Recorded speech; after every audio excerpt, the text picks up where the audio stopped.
New at 6, some Austin City Council members are calling for big changes to police staffing. One of the items they'll consider this week would cut almost 200 positions and delay next month's cadet class.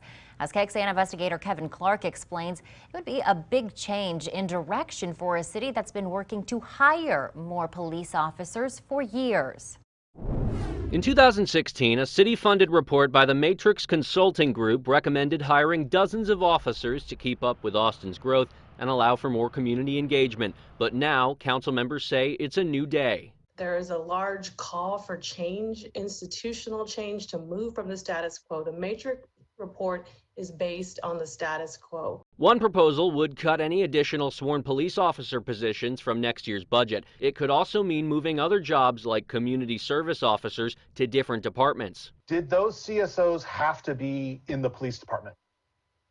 Could we find other departments or other ways to create that effort? It's a shift in thinking. Even in this year's budget, City Manager Spencer Cronk added money for 30 new police officers. But after more than a week of protests where the most severe injuries happened to demonstrators who were simply standing around, city leaders say Austin needs to rethink public safety, addressing root issues like inequality and housing rather than reacting to problems. The goal shouldn't just be when you call 911, how quickly can someone get to you, but also how can we create a city where you don't have to call 911 as often.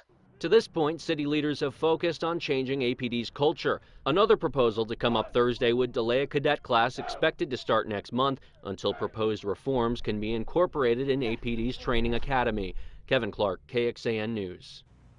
Talia Garza is one of the elected officials open to cutting $100 million from APD's budget. That would be more than a fifth of the money the department currently gets. That item is not on this week's agenda, though, and not everyone supports defunding APD. There is a local petition against cutting the force budget. In just one day, it has more than 4,000 signatures. Council members' proposals also suggest doing away with some tactics still allowed within APD, like chokeholds, the use of tear gas and rubber bullets during protests, and shooting at fleeing suspects.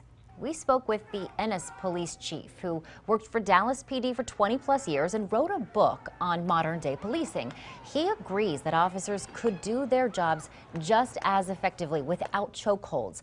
But he says in some extreme cases, officers still need to have the power to stop dangerous situations. He feels departments just need to implement better training so those tactics aren't used as frequently. I'm not sure you take away the entire tool belt, right? I think we have to be smarter and we have to use them in the right place and at the right time. Do we take them completely away? I'm not so sure that's the best way. An item laid out by Council Member Greg Kassar also seeks to reduce the amount of military-grade gear that police use and restrict no-knock warrants. Votes are scheduled for Thursday.